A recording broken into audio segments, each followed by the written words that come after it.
Hello friends, please don't forget to subscribe to my channel and like the videos. Thank you for your support. Acura's new entry-level model marks a wholesale improvement over the ILX but struggles with the weighty associations of an iconic name. How you view the new 2023 Acura Integra is all about context. Through the rose-colored lens of nostalgia, the new Integra may seem like a disappointing follow-up to the past generations so revered by enthusiasts. As a peripheral member of the Honda Civic family, the Integra is a pricey way to combine the Civic's best elements, the CIS 200 HP engine, the hatchback body style, and the 6-speed manual, in a slightly more upscale package. And against German entry luxury models such as the Audi A3 and the Mercedes-Benz CLA that Acura claims to be targeting, the Integra is a cheaper alternative with a bit less prestige. This all might sound overly ambitious for what is effectively the replacement for the unassuming ILX.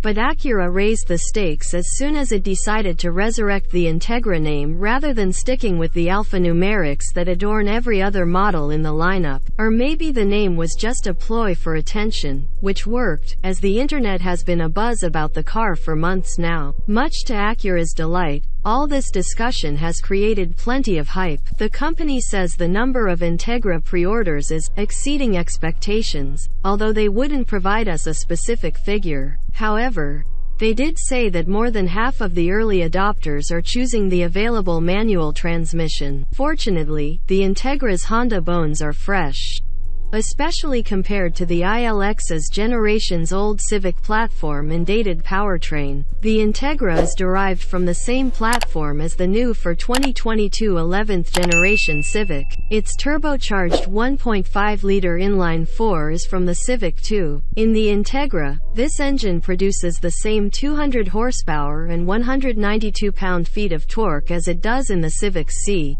Acura says the Integra's body is slightly stiffer than the Civic's and claims there's different tuning for the engine software, suspension, and transmissions, which include a continuously variable automatic as well as the 6-speed manual. The acceleration numbers are similar between the two cars, with the manual Integra getting to 60 miles per hour in 7.0 seconds. That lags 0.2 seconds behind the 6-speed Civic CIS time and edges 0.3 seconds ahead of the Civic Sport Touring hatchback, which also has the turbo 1.5-liter and 6-speed manual but with 20 fewer horsepower. The Integra Tech package also includes the adaptive dampers that the latest Civic C does without, making us wonder whether Honda removed this feature from the Civic just to leave something special for the Integra. Regardless, they're a welcome addition.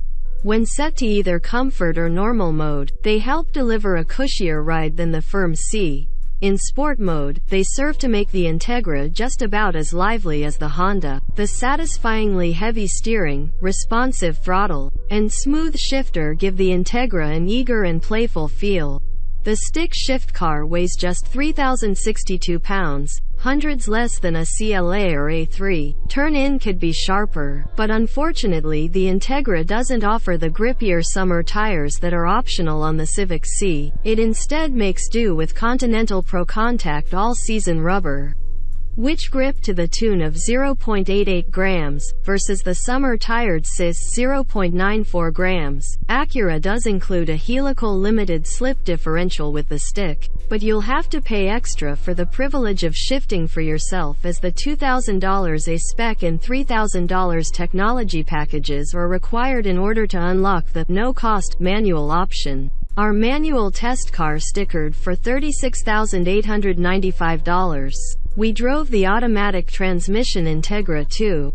The CVT is just as inoffensive here as it is in the Civic, effectively managing the turbo engine's broad torque curve and offering simulated shift points to avoid too much droning under heavy throttle. But without the extra engagement that the stick shift brings, the Integra's relative lack of refinement becomes more obvious. While we appreciate the emphasis on lightness over sound deadening, the Integra could use more isolation, as there's a fair amount of road noise at highway speeds. We measured 71 decibels at a 70 mph cruise. On a test drive, The extra racket could make it hard for Acura to win over Audi and Mercedes shoppers, even at a lower monthly lease payment.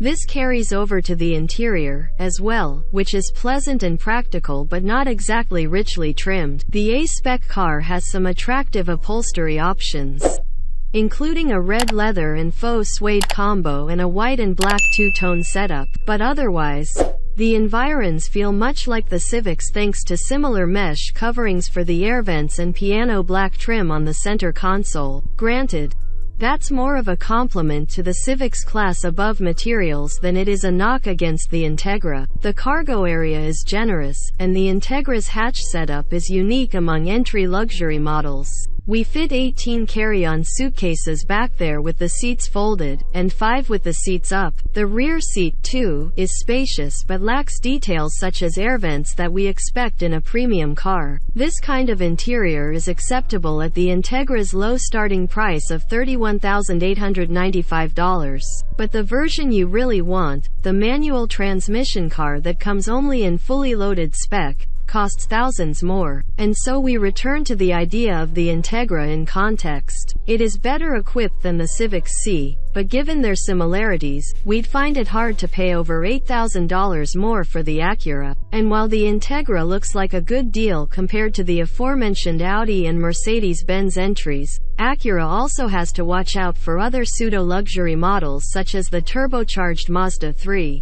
which offers significantly more power than the Integra and arguably a more upscale experience in terms of design and refinement. Viewed on its own, the Integra is fun to drive, fuel-efficient, practical, and decent to look at.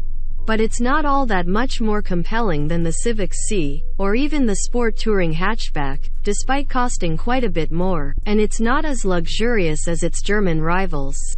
While we like the Acura, it is probably not the Integra the faithful were hoping for. To satisfy them, Acura is going to have to conjure up a Type S version with more power and grippier rubber. Such is the burden of a great name.